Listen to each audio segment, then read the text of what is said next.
කොහොමද හැමෝම හොඳින් ඉන්නවද? ඉතින් අද පොඩ්ඩක් මේ උදේ මට මේ පොඩි සෙල්ෆ් ටෝක් එකක් කරන්න හිතුණා. සෙල්ෆ් ටෝක් කියන්නේ ඉතින් මම මටම කතා කරගන්න වෙලාවක්. ඉතින් ඇත්තටම මම මටම කතා කරගන්න වෙලාවට මට ගොඩක් දේවල් ඔලුවට එනවා. ඒ වගේම තමයි මට හොඳ තේරුමක්, හොඳ අවබෝධයක් ලැබෙනවා. ඒ නිසා මම හරි කැමතියි මේ සෙල්ෆ් ටෝක් කරන්න. ඉතින් හැබැයි අද මට හිතෙනවා මම මේ සෙල්ෆ් ටෝක් කරපු දේ හැමෝම එක්ක ෂෙයා කරොත් හොඳයි කියලා. ඉතින් මොකද්ද මම අද හිතුවේ ඇත්තටම මිනිස්සු මේ කතා කරනවා ජීවිතේ විඳින එක ගැන. මොකද්ද මේ ජීවිතේ විඳිනවා කියන්නේ කියන එක ගැන මට නිකන් කල්පනා කරලා බලන්න හිතුණා. ඇත්තට මම එහෙම ලොකුවට ඒක ගැන කල්පනා කරලත් නැහැ.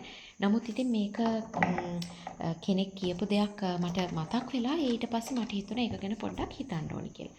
ඉතින් මට අනුව නම් මේ ජීවිතේ විඳිනවා කියන්නේ දැන් මම මේ කරන දේ. ඒ කියන්නේ අපි පුළුවන් තරම් පීස්ෆුල් විදියට ජීවත් වෙන එක. තමන්ට අවම ස්ට්‍රෙස් එකකින් කරන්න පුළුවන් ජොබ් එකක් සිලෙක්ට් කරගෙන හැබැයි ඉතින් ක්‍රියේටිවිටි යූස් කරලා සල්ලිත් හොයන්න ඕනේ. ඒ වගේම තමයි ගෙදර අයත් එක්ක සතුටින් ඉන්න එක. ඔක්කොටම වඩා ගෙදර අයත් එක්ක සතුටින් ඉන්න එක, ගෙදර අය එකට ඉන්න එක. මම දන්නවා සමහර ගෙවල් වල හැම ගෙදරම අම්මයි තාත්තයි ළමයිනේ ඔක්කොම එකට නැහැ. නමුත් පුළුවන් තරම් ගෙදර ඉන්න අය, ඒ කියන්නේ ඒගොල්ලන් නැති වෙලා වෙන්න පුළුවන්. එහෙම නැත්නම් ගෙදර ඉන්නේ තාත්තයි ළමයි විතරක් වෙන්න පුළුවන්, අම්මයි ළමයි විතරක් වෙන්න පුළුවන්. ඒක ප්‍රශ්නයක් නැහැ. අපිට ඉන්න කට්ටිය සතුටින් එකට ඉන්න එක, එකිනෙකාට උදව් කරගෙන ඉන්න එක, රණ්ඩු නොවි. ඒ වගේම තමයි අනිත් අතට තව දෙයක් තමයි මම හිතන විදිහට ජීවිතේ විඳිනවා කියලා කියන්නේ තමන් ඉන්න තැන ලස්සනට තියාගන්න එක. ඒකයි මම කිව්වේ දැන් මම මේ කරන වැඩේ කියලා. මට හැම වෙලෙම හරිම කැමතියි ගෙදර ලස්සන කරන්න, ගෙදරට අලුත් දෙයක් මොන හරි එකතු කරන්න, ලොකු වියදම් දරන දේවල් නොවුනත් අපිට පුළුවන් විදිහට පොඩි දෙයක් ලස්සන කරන්න. ඒ වගේම තමන්ගේ ගෙදර හවුස් එකක් නෙමෙයි හෝම් එකක් විදිහට තියාගන්න. දන්නවනේ ඒකේ වෙනස වෝමත් එක වැඩි හෝම් එකේ මිනිස්සු ඉන්නවා, සතුටින් ඉන්නවා, ෂෙයා කරගන්නවා, ඒ වගේ පොඩි දේවල් වලින් ලස්සන කරනවා. ඉතින් අන්න ඒ වගේ දෙයක් තමයි මම අදහස් කරන්නේ ජීවිතය විඳිනවා කියන එකේ පාර්ට් එකක් විදිහට. ඒ වගේම තමයි තව දෙයක් තමයි මම දකින විදිහට ජීවිතය විඳිනවා කියලා කියන්නේ තමන්ට කැමති වෙලාවක කෑම දෙයක් මොන හරි කන්න පුළුවන්. තමන්ට කැමති වෙලාවට කොහේ හරි යන්න පුළුවන්. එහෙම නැත්නම් තමන් ආස විශේෂයෙන්ම කිව්වොත් තමන් පීස්ෆුල් ජීවත් වෙන එක. කියන්නේ කවුරුත් ඕනේ නැහැ තමන්ට සතුටු වෙන්න. තමන්ම වෙලාවක් තමන්ට හොයාගන්න පුළුවන් සතුටු වෙන්න. එහෙම අය තමයි ජීවිතේ විඳිනවා කියන අය කියලා තමයි මට හිතෙන්නේ. නැතුව හැම වෙලේම ඇල්කොහොල් බීගෙන යාළුවෝ එක්ක සින්දු කියාගෙන නැටුවේ නැති වුණාට ගොඩක් මිනිස්සු ජීවිතේ විඳිනවා. ඉතින් අර සමහර අය හිතන්නේ එහෙම කරොත් විතරයි ජීවිතේ විඳින්න පුළුවන් කියලා. හැබැයි එහෙම නෑ. එහෙම කරත් පුළුවන්. නැහැ කියනවා නෙමෙයි. නමුත් එහෙම නොකරත් අපිට ජීවිතේ විඳින ක්‍රම එක මිනිස්සු ගාව එක විදියට තියෙනවා.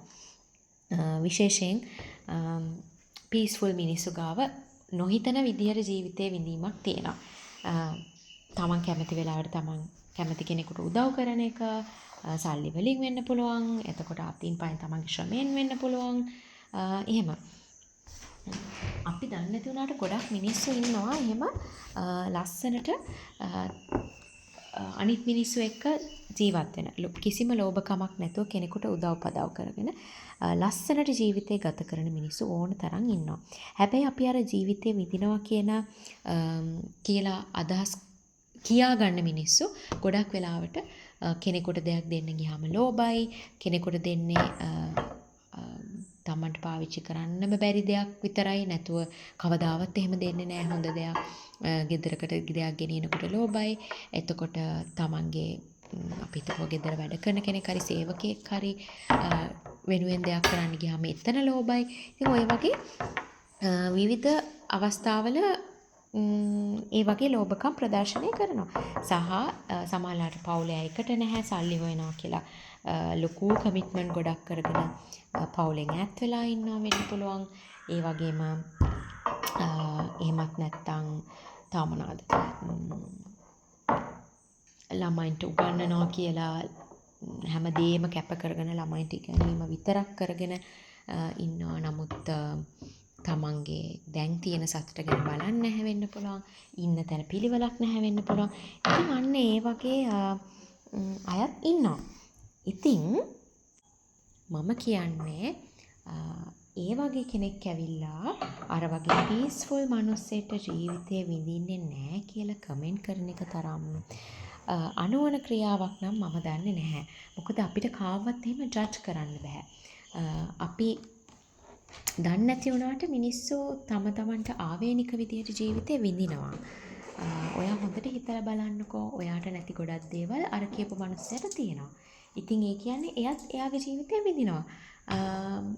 සමහර විට ගොඩක් ඔය පීස්ෆුල් ජීවිතේ විඳින මිනිස්සු අනිත් අයට අනබෙර ගගා මම මේ ජීවිතේ විඳිනවා කියලා කියන්න try කරන්නේ නැහැ.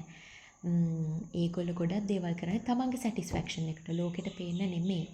ඉතින් ගොඩක් වෙලාවට ලෝකෙට පේන්න වැඩ කරන මිනිස්සු achievements පෙන්වන්න හදන. එතකොට මට මේක තියෙනවා අරක තියෙනවා මම තමයි හොඳටම කරන්නේ මම තමයි හොඳම දේ ගන්නෙ මම තමයි වැඩි දිනන්නේ මට තමයි වැඩියෙන්ම සල්ලි තියෙන කිය පෙන්වන්න හදන මිනිස්සු අන්තිමට ජීවිතේ දිනලා නැහැ. ඉතින් එහෙම නැති අයත් ඉන්නවා. ඒ හැමදේම බැලන්ස් එකේ කරගන්න අයත් ඉන්නවා. ඉතින් මම හිතනවා එහෙම ජීවිතේ බැලන්ස් එකේ කරන කෙනෙක් නෙවෙයි නම් ඔයා හොඳට හැරිලා බලන්න ඔයා එහෙම දේවල් කරනවද නැද්ද කියලා. සමහරට ඔයාගේ පවුලේ අයට ඕනම දෙයක් ඔයා දීලා නැහැ වෙන්න පුළුවන්. ඒ වගේම සමහර විට ඔයාට තිබ්බට ඔයාගේ පවුලේ අයට නැති වෙන්න පුළුවන්. ඉතින් මම දන්නේ මම නම් හරිම හිතන විදියට මම හිතන විදියට අපි ජීවිතේ විඳින්න ඕනේ. අපි විඳින එකම අපි වටේ ඉන්න අයටත් විඳින්න පුළුවන් විදියට. ඒ වගේම තමයි අනිත් අතට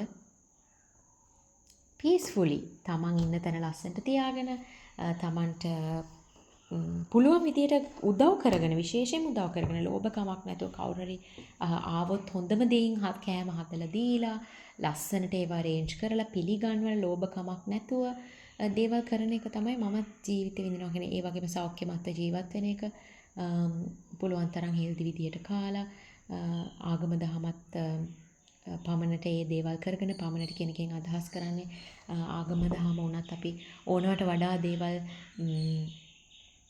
අපි පසුපස යන්නේ නැතුව ප්‍රතිපත්තිය මුල් කරගෙන ජීවත් වෙනවා නම් විශේෂයෙන්ම අනිත් අයගේ හිත රිද්දෙන්නේ නැතුව ලස්සනට ජීවත් වෙන්න පුළුවන් නම් මේ මිනිස්සු ජීවිතේ විඳිනවා කියලා තමයි මම අදහස් කරන්නේ.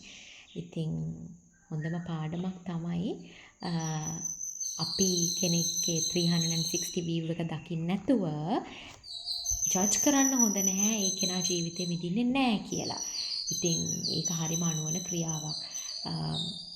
ඔයා දන්නේ නැති වුණාට එයා ඔයාට වඩා ගොඩක් ජීවිතේ විඳින මිනිස්සෙක්.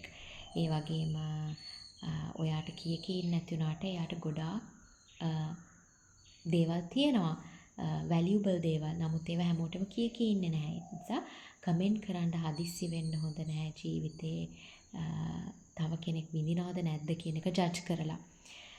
හොඳයි. ඉතින් ඔක තමයි ඉතින් මමත් ඉගෙන ගත්තු මම self talk කරපු දේ ඔයාලත් එක්ක share කරේ. ඉතින් අපි පුළුවන් තරම් හොඳ විදිහට ජීවත් වෙන්න බලමු. හැමෝ එක්කම සතුටින් හැමෝට උදව් කරගෙන හැමෝටම සුබ දවසක් ප්‍රාර්ථනා කරනවා.